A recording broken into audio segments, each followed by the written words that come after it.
Hello, my name is Michaela Westra, and I am a resident artist here at JerrysArtarama. And today I'm going to go into how to paint a grisaille painting using Tuscan Pine's gray set. Now, I said today we're going to be painting a grisaille painting. And what exactly is a grisaille painting? I know some people either don't know what it means or it feels like a scary word, but it's really just a gray underpainting. And traditionally, historical artists would use this to create very luminous portraits and very luminous paintings.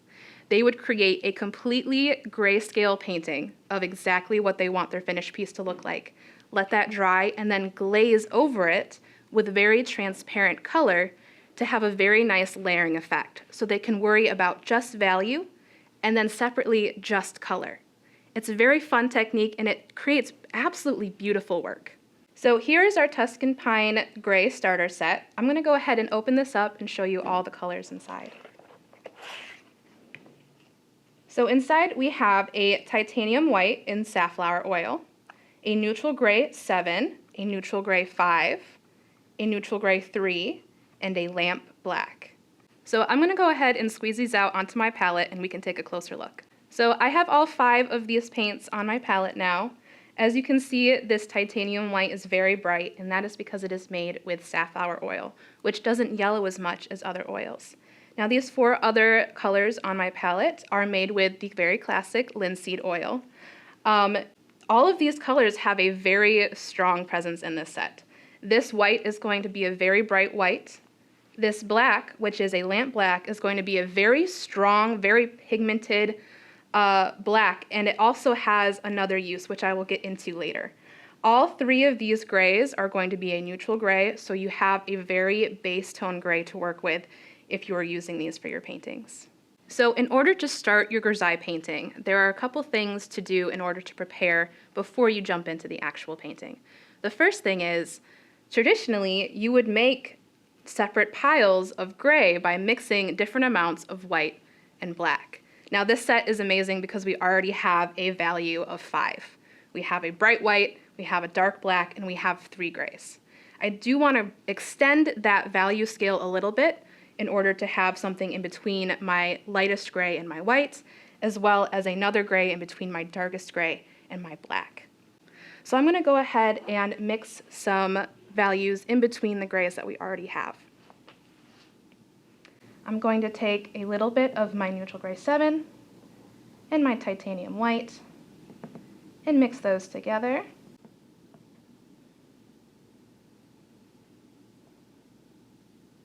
And this paint does have very strong tinting strength with all of the colors. And you can see I did a 50-50 split here, and it's still not as light as I'm hoping for. So I'm just going to take a little bit on my palette knife and go even lighter, so that it appears white, but not quite as white as my titanium and safflower.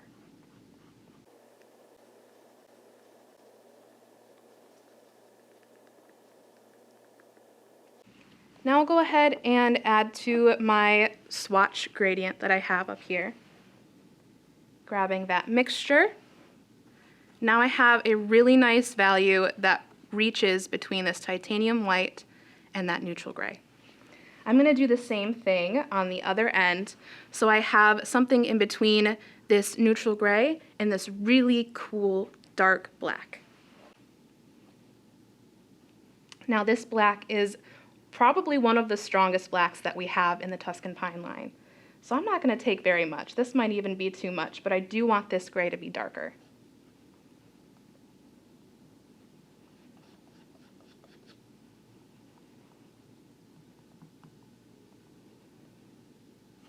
So now that I have this gray that is a nice mixture between my darkest gray and my black, it's going to give me a little bit of a cooler dark gray. I can add this to my value scale.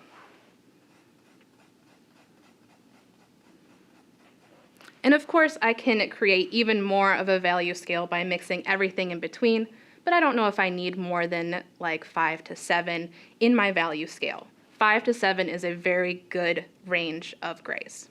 Now, before I jump into painting the actual grisaille, I do want to show you one more thing that's cool about this set of grays in relation to grisaille painting.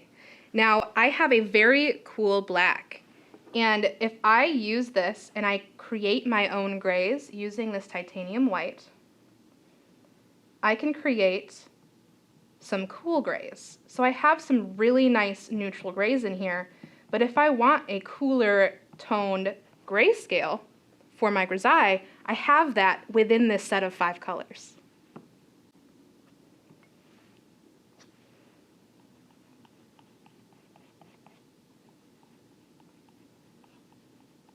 Now, the reason I have different temperatures of grays as a grisaille is because grisailles are going to be what is underneath your glazing layer. And there are different types of these, what they are called dead layers. And these are called bruni or verdaccio. These are just different monochromatic underpaintings. Having a different cooler tone for your grisaille can potentially add to what you are trying to achieve. Now, here's my canvas for our grisaille painting. You can see there is a rainbow of colors on here, and I'm going to tell you why. I want to show you that no matter what surface you're starting on, whether it already has a toned layer, it's white, you've put acrylic on there and you want to cover it up, no matter what you put on there, it's going to not really affect your grisaille painting. And maybe it does affect your grisaille painting and you absolutely love it. But I want to show you just a couple different options so that you can kind of give yourself some inspiration if you're doing this yourself. Now, for our grisaille painting, I wanted to do something a little simple. So I'm going to be doing a fancy sphere, which is basically just going to be an onion. So I have 4 different sections on my canvas. I have in the top right just the plain gessoed surface. I have this fluorescent acrylic, and I have 2 tones of oil paint on here. This top one is going to be the Tuscan Pine Burnt Sienna, and then I also have the Neutral Gray 5 from this gray set. So now we're going to go ahead and thin down our paint with solvent. And the reason I'm using solvent to start is because with oil paint, we should always remember the fat over lean rule. This is going to be an underpainting, so I want to make sure that all of the oil I'm adding has less oil than what I add on top. And in order to lower that oil ratio, I'm adding the solvent to thin it down.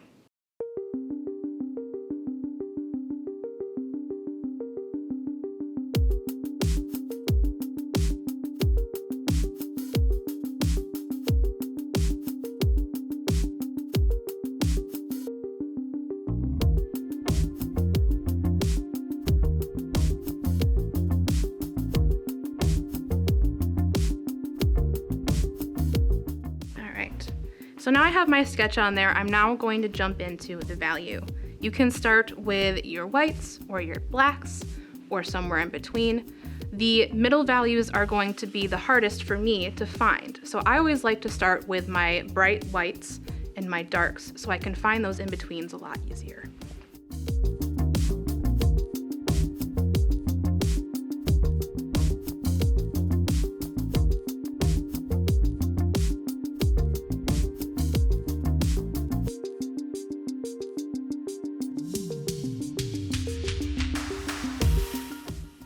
Now I have those bright whites and highlights blocked in. I'm going to go into my darks now and my shadows.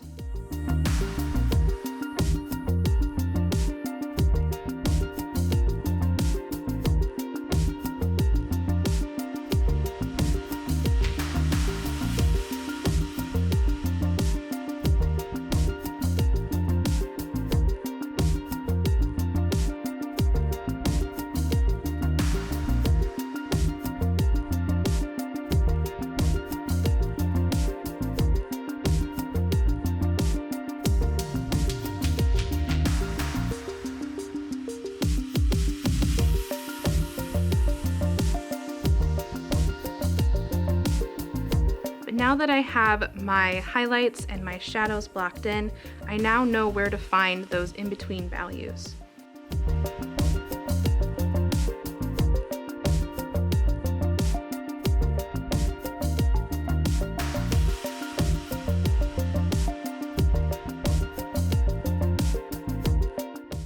And you can see now that I've started laying down all these colors on these 4 different sections, how it reacts to the paint on top. And since this technique is very layered, if you work with these grays transparently, and then you also work with those transparent glazes, you have a lot of layers that are allowing to peek through, and it creates a lot more depth and a lot more luminosity.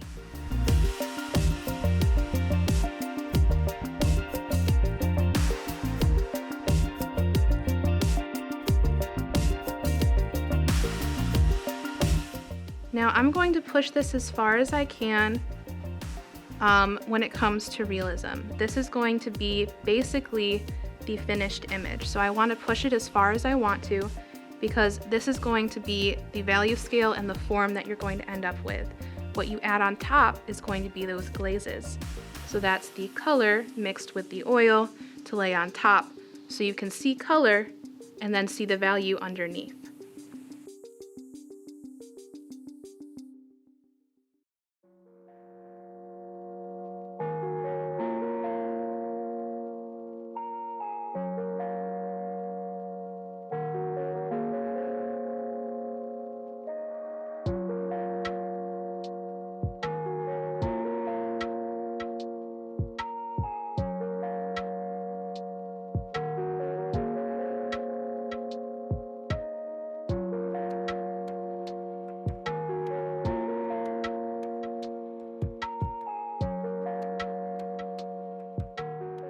So I'm just going to add a couple finishing touches, and then I'm going to call this finished.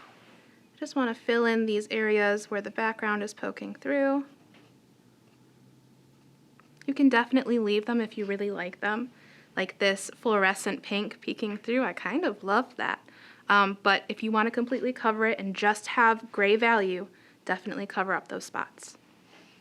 So now that I'm finished with my grisaille painting, you can see how the color of the tone on the canvas really does affect what you're putting on top. So you can see how kind of warm these grays get and kind of colorful they feel. Where these feel a little bit lighter, this feels a little bit darker, not just because that's the shadow area.